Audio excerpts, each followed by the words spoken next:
बच्चों की तालीमी कामयाबी के लिए 5 रहनुमा असूल। इसमें सबसे पहली चीज़ ये है कि बच्चों की नींद का पूरा होना। दूसरी चीज़ ये है कि बच्चों का जिन एक्टिविटीज़ में, जिन मशागिल में उनका शौक़ होता है, उन एक्टिविटीज़ में बच्चों की हौसला अफजाई करना और उसके लिए मुख्तलिफ मौक़े फ़राहम करना।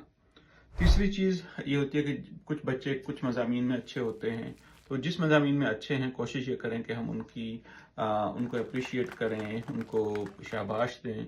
और कुछ मज़ामीन में वो अच्छे नहीं भी होंगे, क्योंकि हर बच्चा हर चीज़ में अच्छा नहीं होता है। तो इसलिए जिन मज़ामीन में वो अच्छे नहीं हैं, तो बच्चों के साथ बैठ के, टीचर्स के साथ बैठ के ऐसा सोचना कि क्या ऐसी चीज़ें की जाएँ कि बच्चा जो है इन सब्जेक्ट्स में भी कुछ बेहतर हो जाए, बजाय इसके कि डांट डपट और सख्ती हो। मिल बैठ के कोई हल उसका सोचा जाए।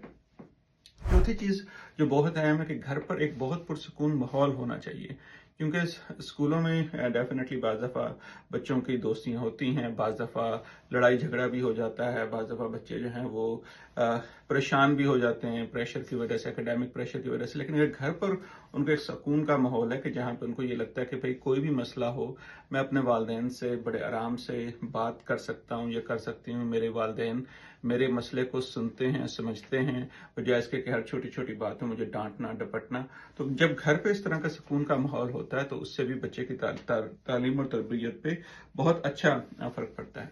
और पांचवी चीज़ जो आजकल के दौर में और भी बहुत अहम है कि मोबाइल फ़ोन का, वीडियो गेम का इस्तेमाल जितना कम से कम हो, और अगर हो भी सही तो इतना ज़्यादा ना हो कि उसकी वजह से बच्चों की नींद, बच्चों का खाना पीना, बच्चों का होमवर्क मुतासर हो रहा हो।